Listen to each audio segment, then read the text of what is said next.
Happy Sunday, TJ. This is the last Sunday for 20 weeks.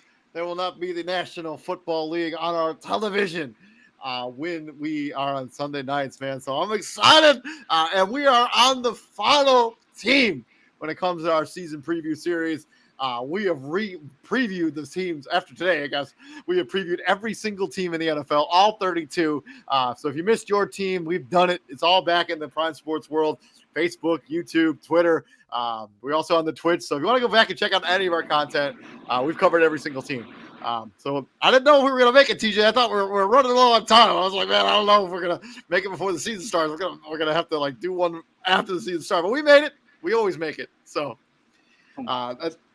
I think this is the third year in a row where we've previewed every single team in the NFL before the season started. So I'm proud of that. Continue to be proud of that. But yeah, please like, share, and subscribe to the podcast. I'm David Huffman. Right there is my co-host, Mr. TJ Hopkins. And TJ, how are you on this Sunday, my friend? I was slightly irritated. I had to do some stuff to get the USC LSU game on.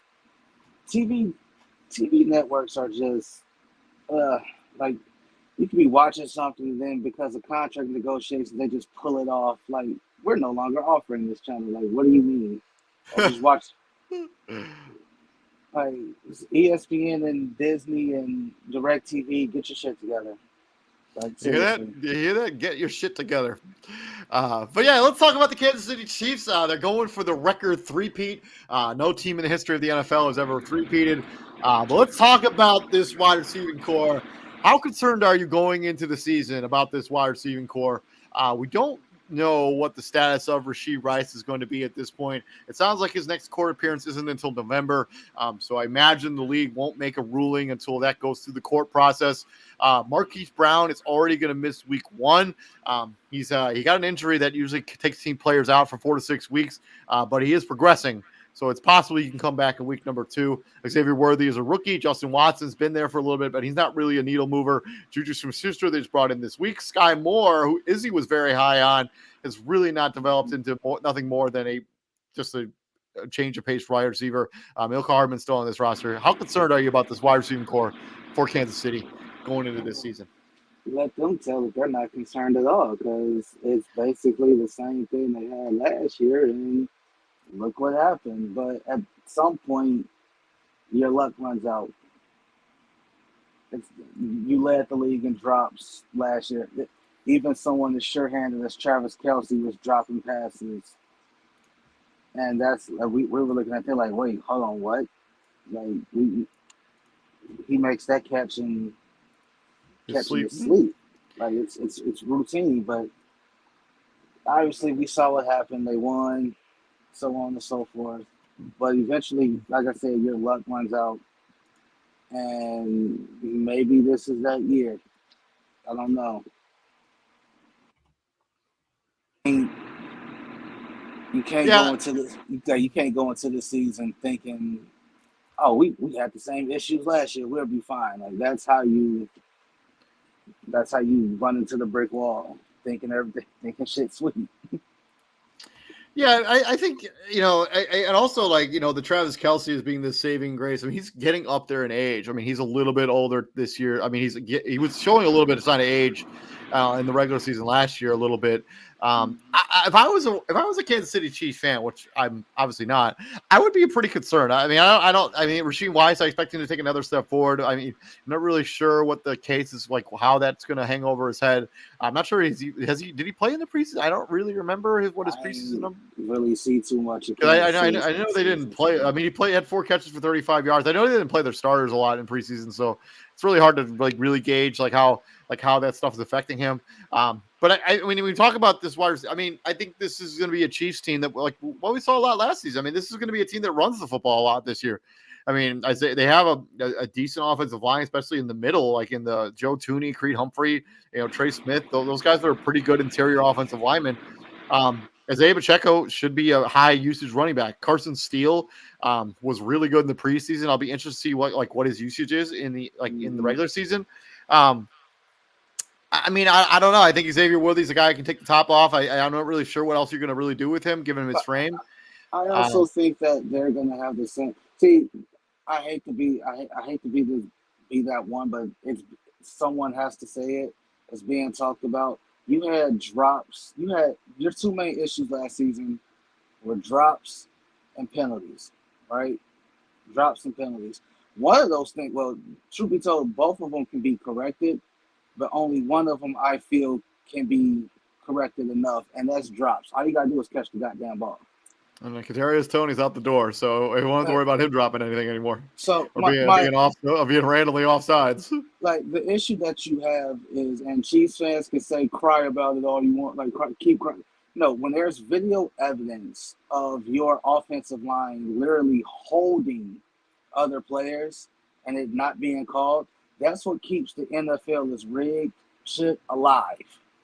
Like there's Real quick, I'm welcoming Matt James into the show. What's up, Matt? Go ahead, TJ. Finish your point. Hey, gentlemen.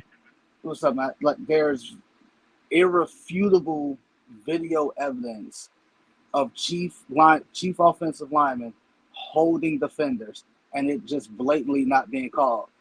Like, and if I didn't hold, all right, if it's not called, did I really hold you? Yes, you did. Like the refs just suck at their job.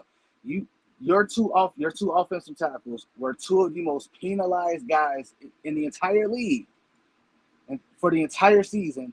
And then for the three biggest games of the year, they just don't have any penalties. That's not suspicious. That's not crazy. When we see it, we see it. Like we at home can be like, hey, that's a missed penalty on the right side. Like we saw the game against Detroit. They waited till the 12th hour to call him for false starts. He was doing it the whole goddamn game. That was the problem. Like he would jump early, way before Pat Mahomes even said height, and they waited. They waited till the Chiefs needed the fourth down conversion to keep the game alive to call it. And they're like, how could you call it right then and there? Well, and the refs opened themselves up for that, because had you called it the whole game like you were supposed to, maybe he doesn't do it. I don't blame the Chiefs for taking advantage of that. If you're not going to call it, you goddamn right I'm going to keep doing it. But at the same time, but back don't to act this, like you're not doing it. Back to this season's question marks. Let's talk about the wide receiving core. My like on the scale of 1 to 10, I'm probably like a 5. As long as they have Patrick Mahomes, they'll. I feel like we talk this conversation all the time about like Aaron Rodgers and like Josh Allen. But as long as Patrick Mahomes is under center, the wide receiver force is gonna be fine. And we said that about Aaron Rodgers, but Aaron Rodgers kept coming up short. But Patrick Mahomes ain't coming up short. He's got 3 Super Bowl rings already. And I keep but what did I say? Like eventually your luck runs out. Like they can say, "Oh, we said this last year," and what's gonna happen when they finally come across that? It's not like they haven't lost in the playoffs before. They can be beat. Yeah, I mean they were beat by Cincinnati just 2 years ago, or 3, I guess. 3. Like Cincinnati beat them, and Cincinnati they had a better receiving core. Tom Brady beat them. And they had a better receiving core then than they had now. Leads better. So they can be beat. I just don't want to hear any like bitching and moaning if they win and if they lose about how they don't have any receivers to throw the ball to. I don't want to hear it either, because they're not talking about it now. They're thinking everything's going to be copacetic. Matt, what do you got? Just give me some thoughts real quick before we move on to the next topic. Yeah, I mean, real quick. I mean, I like the draft pick with Worthy to bring him in. I mean, as you guys said, Mahomes, he's going to be there. I mean, you can bring any of their receivers in. And, I mean, the Chiefs as a whole, I mean, if they're going to keep getting these calls, they're going to keep making deep playoff runs. I mean, make a couple of those holding calls, and it could change the whole game, because a lot of those games are a one-score game in a AFC championship divisional games. I mean, you make a couple of those calls, like they're, supposed to be called, the whole game could be changed. So, I mean, that's just a quick tidbit on that. But, I mean, will they make a three-peat? No.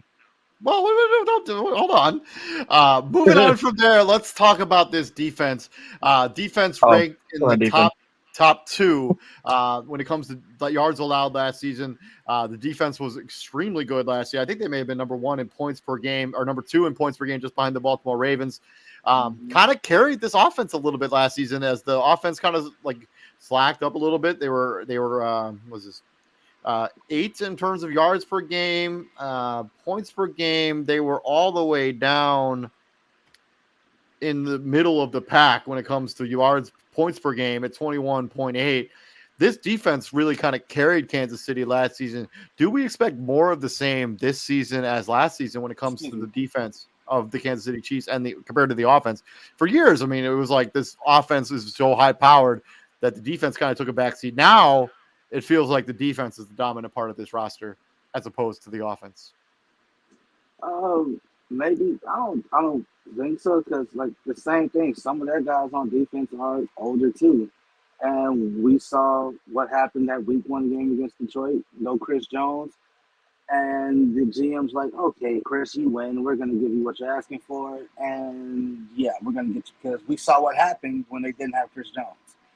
And for some reason, Chris Jones is not talked about with the Miles Garrett, with the Miles Garretts and the T.J. Watts and the Nick Bosa. It's like Chris Jones should 100% feel like, hey, I'm in that conversation too. Yeah. I should be in that conversation, and for whatever reason, he's just looked glossed over. I don't know if maybe it's because he's not getting the sacks that a T.J. Watt and the Miles Garrett gets. I don't know. But he. Well, I mean, I'm sure that's part of it, right? I mean, I'm not sure what it is. I don't know. I'm expecting a lot of their contemporaries, a lot of the teams that they're going to face to be better. I don't expect. You're hoping Joe Burrow is healthy the whole time, right? And to your point about the defense, they caught a few breaks. If Hollywood Brown doesn't like fumble the ball, like that's a break. That ties the game. Like they caught timely breaks. Not Hollywood Brown, Zay Flowers. Zay Flowers, same thing. Same person. They're literally the same person. They are 100%. Just change the name. They are the same person. They are literally built the same, down to their hairstyle. They call timely breaks. It's a pick here. It's a Baltimore forgetting that, hey, let's run the football. We don't want to run the ball. We're gonna pass the ball. It's like stupid stuff like that. It's a San Fran stop doing what they're doing up 10, just changing the game plan. We're up 10, they're gonna fold. Like, no. It's them forgetting the rules in overtime. Taking the field goal instead of going for it and trying to score. Like, it's stuff like that. Like, when you make it easy for them, they're gonna take advantage of it. I just don't know if the main components on this defense can keep it up again. That's tough.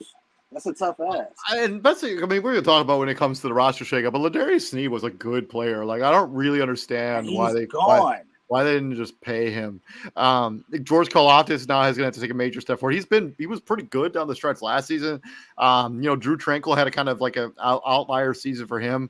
You lose Willie Gay, who's a fantastic linebacker. I mean, this is going to be a good defense, but I think it's going to be if Kansas City ends up repeating again, do I think it's going to be because of this defense? No. I think the defense got worse this offseason. Yeah, absolutely. I mean, bringing up George Karlaftis, I mean, he's nearly doubled his sacks last year and starting to step up in that role. So, I mean, his third year, he should, be, taking another step forward to being, that guy up front for them alongside Chris Jones on the other side of the line there. But, I mean, as a whole, I mean, they played, obviously, a lot stronger than we're used to for Kansas City as a defense. And, I mean, teams are starting to, creep up and, start figuring out who Kansas City is. I mean, bringing back, similar personnel every year. And, I mean, TJ mentioned it with Joe Burrow coming back and Cincinnati getting healthy, Baltimore getting strong again. I mean, Houston's creeping up. They're young and, up and coming.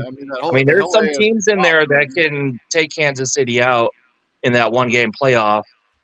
Yeah. So it's going to be tough for them to, hold some of those offenses, slow them down towards the end of the season here. So let's talk about the three-peat. Let's talk about the No. history for the Kansas City Chiefs.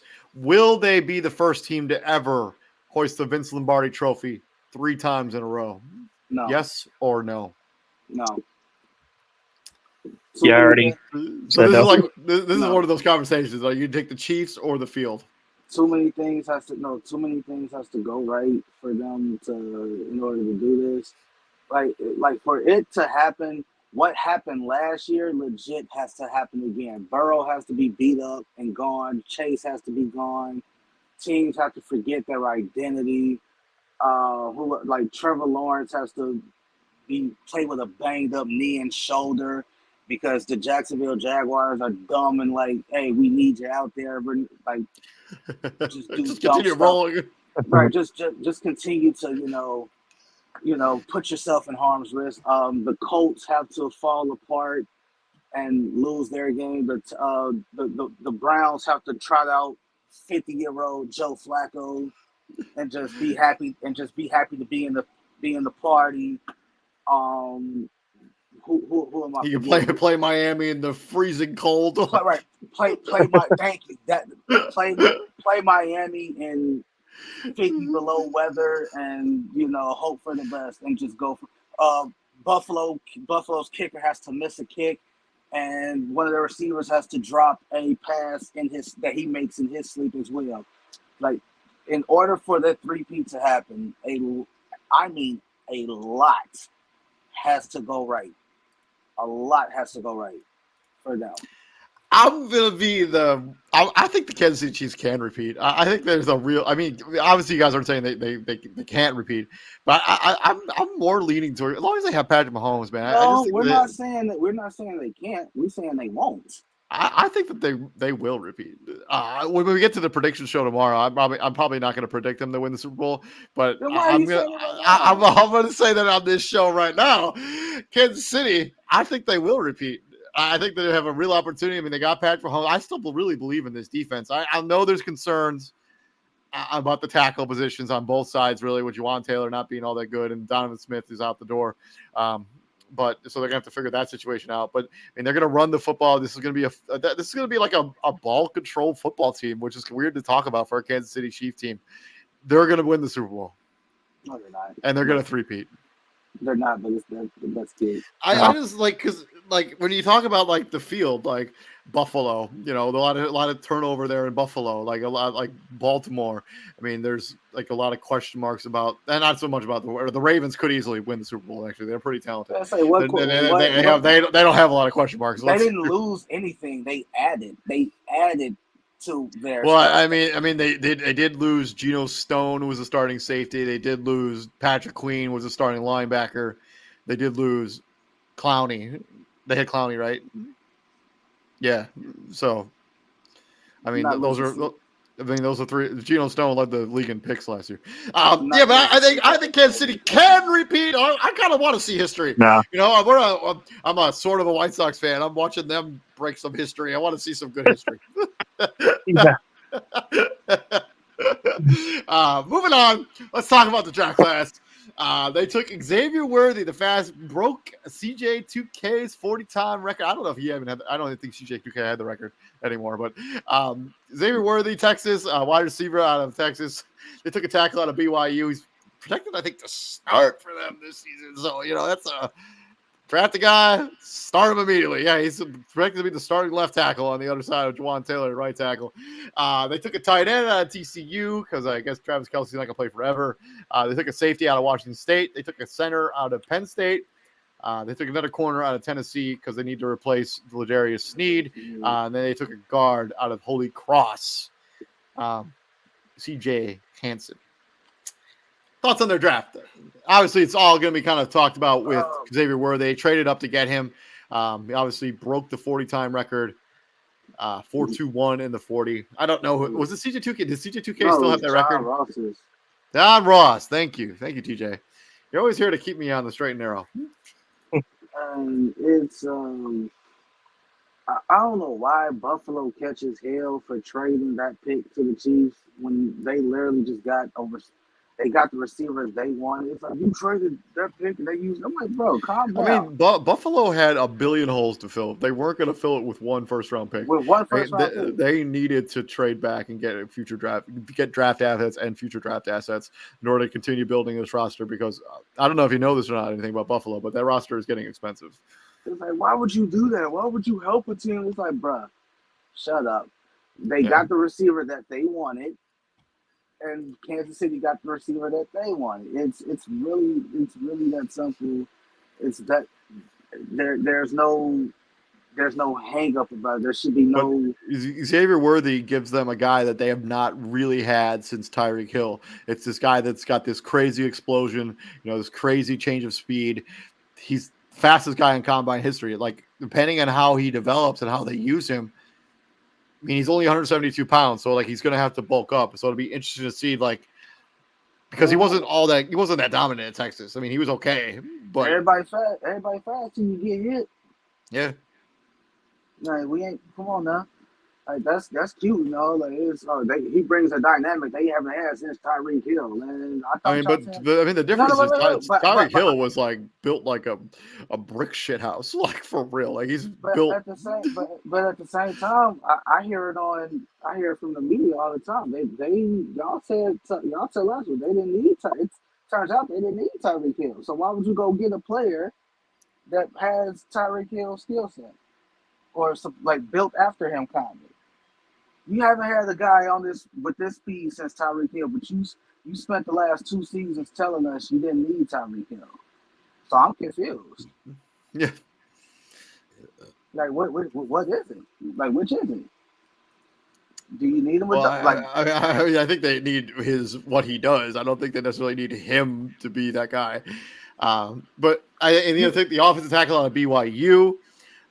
He started a bunch of games last season. He's probably going to be starting at left tackle. I don't know. I mean, he's going to have to he's going to have to go from BYU to the pros.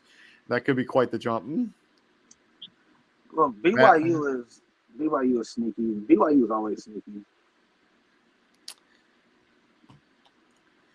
And then Jared Wiley, the tight end at TCU, 260 pounds, probably just a special teammate. They took him in the 4th round.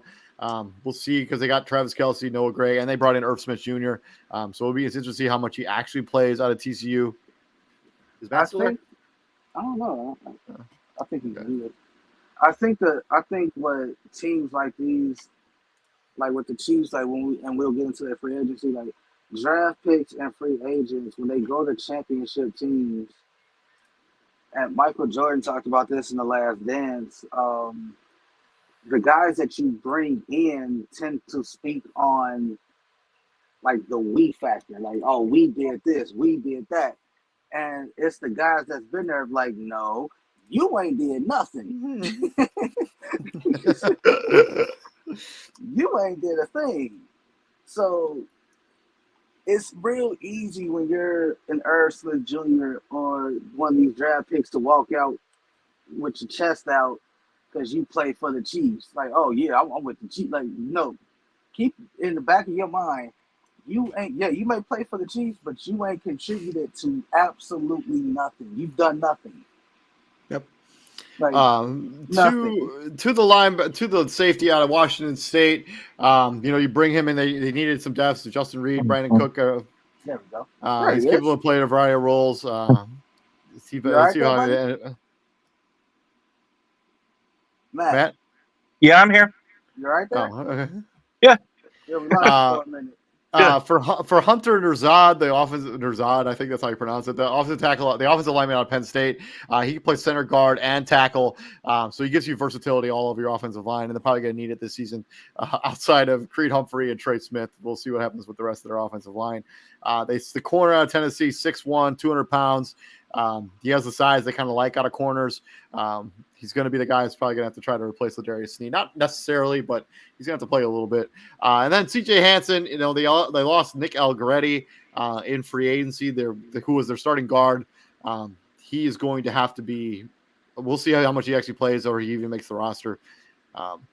but Yeah. hard out of Holy Cross. If you're what you call it, like final roster cuts have been made, so you gotta like. I hope he's on there. Did you see that the Colts cut their 5th, 6th, and 7th round picks from this year's draft? That's kind of crazy. Well, that's crazy. Hold on a second, sorry. But yeah, as a whole, I think that Xavier Worthy was a high risk, high reward pick. I mean, they took a real absolute flyer on him. I think the rest of their draft was just kind of just okay. I mean, I don't really understand the tackle out of BYU. He may be a good football player, but he's gonna have to start for you. I would have rather have seen them take a tackle if they have to start a rookie tackle in the first round, knowing what they know now, and then take the wide receiver later. I'm gonna go B minus. I tend to agree with that. I understand that he's productive and he's probably going to be the highest paid receiver here pretty soon. I still think the Cincinnati Bengals made a mistake in taking Jamar Chase over Penei Sewell. That's just me.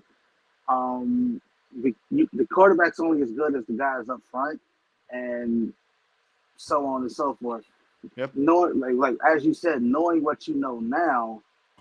I mean, they knew even at the draft that they were going to need a tackle. Like I know. So right. That's what I'm saying. Like because there was nothing that those three that their tackles did, even though they won the Super Bowl.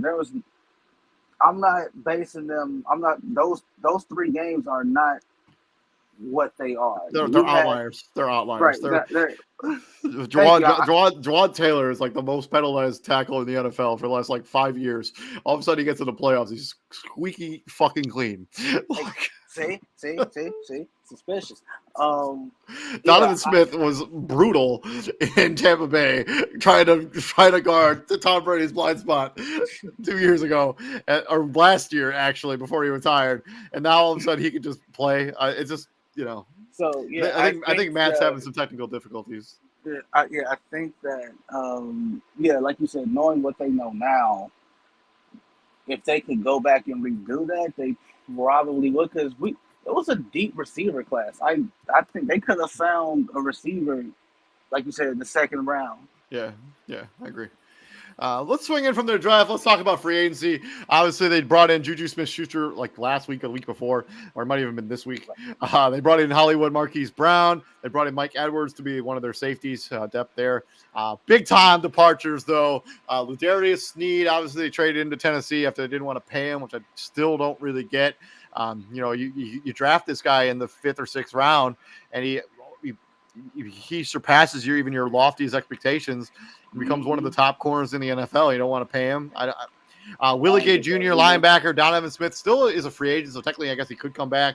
They released Kadarius Toney at cut-down date, and Nick Allegretti was their number 1 reserve at the guard position. He's gone. And he's no longer on this football team. MVS is no longer on this team. He's now a member of the Buffalo Bills. Mike Edwards should be on the departure side, not on the additions. He went to Buffalo. Tommy Townsend, laugh all you want, but was a really good punter. He's been there for all 3 of the Super Bowl wins. He's now in Houston playing for the Texans. They brought in Carson Wentz. They brought in Cameron Thomas. So I'm still sad about Carson Wentz. Like this, he's been made into a joke, and I don't like it. This was a guy that was a misstep away from being the league MVP, and now he's reduced to being a journeyman backup. That's terrible to me. The injuries have really caught up to his career. Let's talk about Ladarius Sneed. I just don't understand. Like, I mean, they had the money to pay him. They just chose not to. Like, I don't really get it. Like he's a good football player, and like usually if you get good football players, and you usually want to keep good football players. I would have to look it up. I mean, he was a fourth round pick, and he ends up becoming like all Pro Bowler, like the linchpin, like one of the linchpins of your defense. He's the one that punched out the ball at Zay Flowers in that playoff game. Yeah. I think I don't have it in front of me. I would have to look it up. There was more to it than what you're saying. I don't know if it's because like they kind of what Buffalo's going through a little kind of like everybody's getting expensive and all the other stuff because they had to make a decision. It was pay this guy, pay like somebody was going to be the odd man out. It came down between him and Chris Jones. Chris Jones got the deal, and we see what happened. When Jerry Sneed was the odd man out, you had to ask yourself, what do we find more important? Premier edge rushing or premier secondary? They chose the edge. I'm pretty sure if you poll most people, they probably say, give me the guy that can get to the quarterback. I agree. Yeah. I mean, they basically had to pick between Chris Jones and Ladarius Sneed, and Ladarius Sneed lost. And they picked Chris Jones. And it was somebody else who was up for a deal that they had to pay. Hold on. So Harrison Butker they paid. They extended him this offseason. Drew Tranquil they paid. Creed, they gave a massive extension to Creed Humphrey, made him the highest paid center in the NFL. And I think that's the thing that's going to stop them. Like when you're in the news for stuff other than football,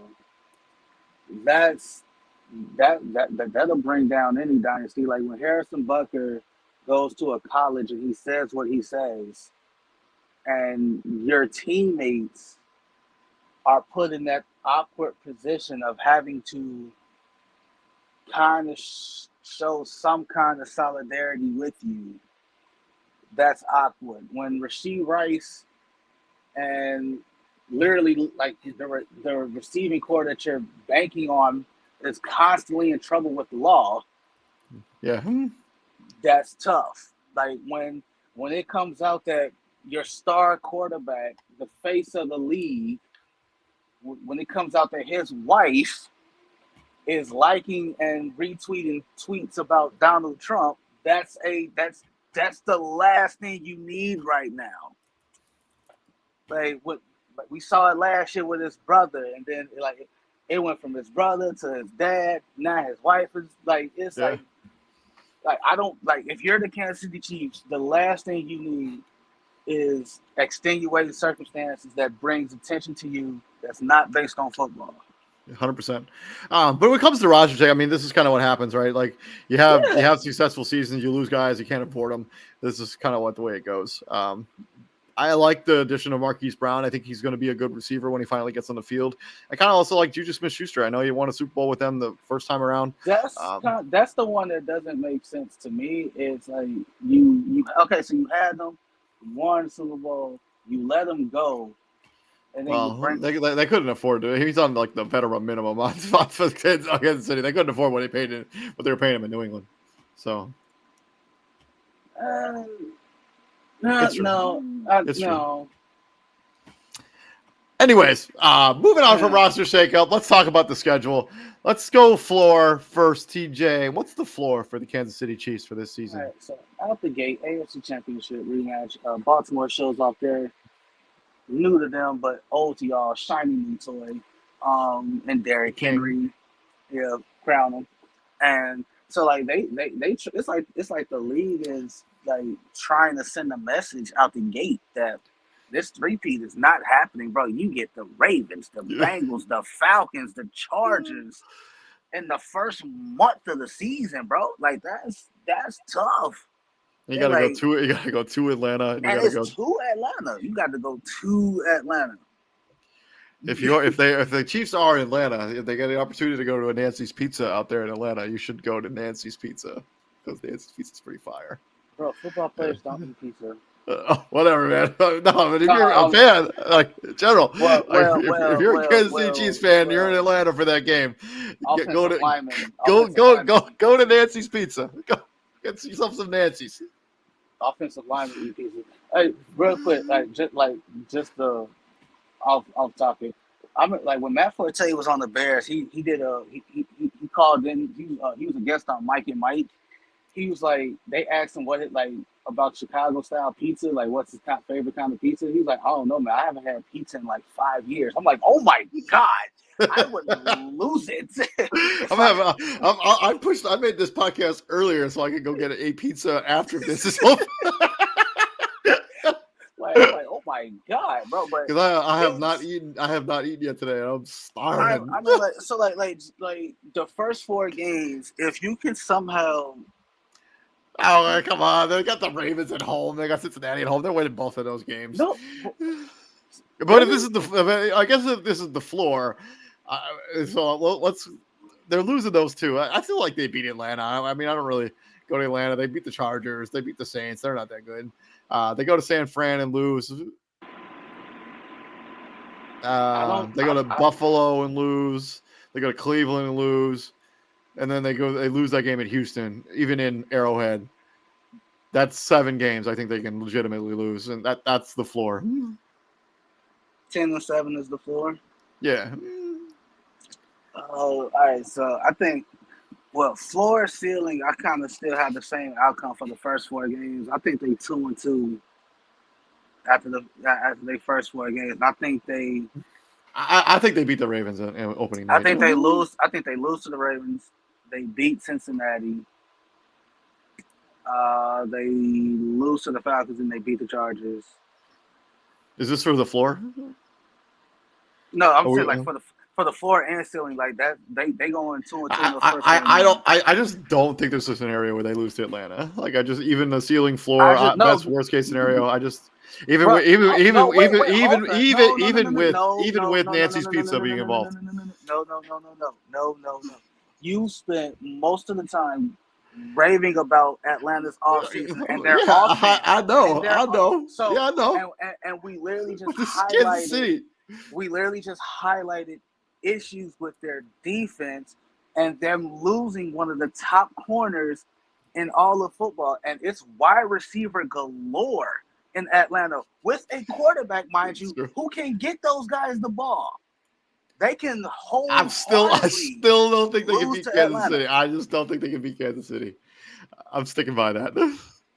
Like in some way, shape, or form, they going 2-2 in the first 4 games. Now for the floor, I kind of see your 10-7. Like they lose to San Fran, they lose to Buffalo, they lose to the they split with the Chargers somehow, some way, shape, or form. Houston gets them. The Raiders have played them tough, which is super surprising. Yeah, it's true. Weird. Like, I think they beat. Like, was it 2 years ago? They beat them and they put their team buses out inside of Arrowhead. Like they did a victory lap around. Yeah, they did a. Yeah, was it 2 years ago? I think that was 2 years ago. Yeah. They did a victory lap around Arrowhead. Yes, the floor 10-7, 11-6. I think the ceiling is probably. I don't think the ceiling and the floor that like the separation is not that immense. Like it's not like the ceiling's probably.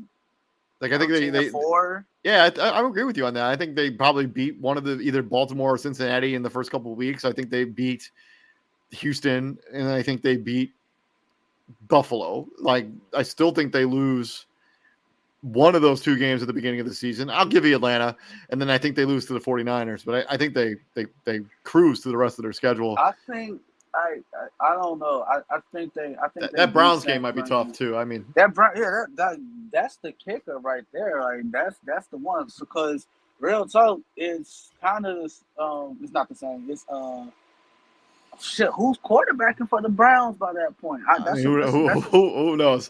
As much as I don't like Deshaun Watson for off the field stuff, I actually took him in like as my backup quarterback in a bunch of fantasy leagues because I really tried to avoid drafting him, but he was like just there and like because I can't get behind what he stands for now.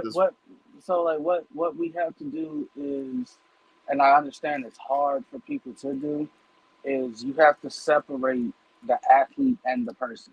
Yeah, of course, I know makes that, sense. man. I just, I'm my not. person, like, I'm not saying you in general. I'm just saying people. I said people. People don't do that anymore. But you have to, like, to an extent. The San Fran game, people are going to be talking. I just think when it comes to San Fran, Kansas City is their boogeyman. I said that when we did the Niners preview. yeah. Like, they just, for whatever reason, I think they played each other in the regular season last year, and Kansas City smacked them. They smacked them then. And in the Bay, by the way, like, they beat their ass in the Bay.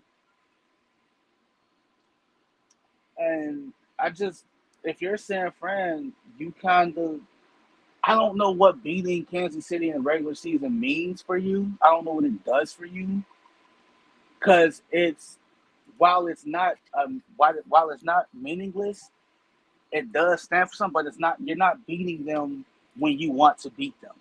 Oh yeah, 100%. I mean, that's what they in Buffalo when they beat Kansas City, but like they always fall short in the playoffs. Like, I don't. I think the floor is like probably like 10-7. I think the ceiling's probably like 13-3, 13-4, whatever that math is. But this is going to be a team that's going to be in the hunt in the AFC for sure. Like, as long as they have Patrick Mahomes, as long as he stays healthy, as long as this wide receiving core can stay out of trouble, and this roster can stay out of trouble in general, they're going to be in the thick of it when it comes to the end. But And they're gonna have an opportunity to three-peat. But you, now that you brought up three-peat, brought it back up, there's going to be some serious conversation. If they forget the Pat Mahomes stuff, if they three-peat, that Andy Reid Belichick conversation, Yeah, it's gonna get. It's already pretty tight, because Andy Reid's track record, low key, is better than Bill Belichick's track record. Like, Bill Belichick rode. It's evident now. Hey, bro, you had Tom. Everybody else didn't. You rode Tom. I mean, you played one of the worst divisions in football for the entire tenure of your for 20 years. Like one of the worst divisions in football for 20 years. Bro, Andy Reid has a list of quarterbacks where they can say, "Hey, my best years came under," and these ain't dudes that you would just run out and go get. I mean, like, Alex Smith was still good, truly. Like, that's so. You got Alex Smith, you got Donovan McNabb, Nick Foles, Mike Vick, Nick Foles, Mike Vick, Kevin Cobb. Remember Kevin Cobb? Yeah. Andy Reid had folks thinking Kevin Cobb was an NFL quality quarterback. He got paid all the money in Arizona, like after that one season in Philly, and then he just was never anything. And then wasn't he the coach in Kansas City when he got the backup from New England when Tom Brady tore his ACL? Matt Castle? Oh yeah. Wasn't he coaching there? Wasn't he coaching Kansas City then too? I don't remember. Matt Castle had his best career this season when he was in New England, but like, the fact remains that, hey, Andy Reid can say, hey, I don't think Andy Reid was the coach when Matt Castle was there, but I could be wrong. I mean, I don't. What was that, 2008? I mean, that might have been. He might have been there. I don't necessarily. So he was in Kansas City from 2009 to 2012. So after. Oh, wait, no. Look, when did Andy Reid get to Kansas City? Hold on. Don't you think I'm already looking that up? He got there in 2013, so he never coached Matt Castle. So he doesn't get credit for Matt Castle for whatever that is. But like, if you look at, like, just off the list of guys I said just then and there, bruh, Andy Reid can say, hey, if I had Tom Brady for 20 years, I'd be amazing too. But yeah, before we get completely off the rails here, this has been our Kansas City Chiefs season preview, and this is the final season preview that we needed to do before we got off to the start of the regular season. Real quick, if you're the Kansas City Chiefs, you want that three-peat for the other stuff that's being said. Like, people feel like you want to pull that the game not rigged, that y'all want it clean, then do it again. Yep. But yeah, this has been our Kansas City Chiefs season preview. We're going to be swinging into regular season coverage now. From here on Monday, we're going to give you our full season predictions, where we're going to predict who's going to win major awards, who's going to be the playoff teams representing the NFC and the AFC, and who's going to hoist the Vince Lombardi trophy. On Tuesday, we're going to give you our predictions for week number 1, which is right around the corner. And then Fantasy Football Weekly will be on Wednesday, where we give you our rankings for the first week of the season. So you can set your lineups and be ready for football to start on Thursday. But yeah, thank you very much for joining us. I'm David Huffman. Right there is my co-host, Mr. TJ Hopkins. And TJ, what do we do at the prime, my friend? We bring the heat. Sorry. Yes, sir. And we go get pizza because we love pizza. Ooh, let's go. What I'm kind going you to getting? Marco's. I'm going to Marco's, man. They got this spicy Italian pizza right now. Oh, it's fire. That's when I say what kind you getting, that's what I mean. Like I don't care where you're going to get it. What kind of pizza are you getting? They got this spicy Italian pizza. It's like $9 for a thin crust. It's good. Okay, go get it. I'll see you later, man. You have a good night, buddy. See ya. Peace.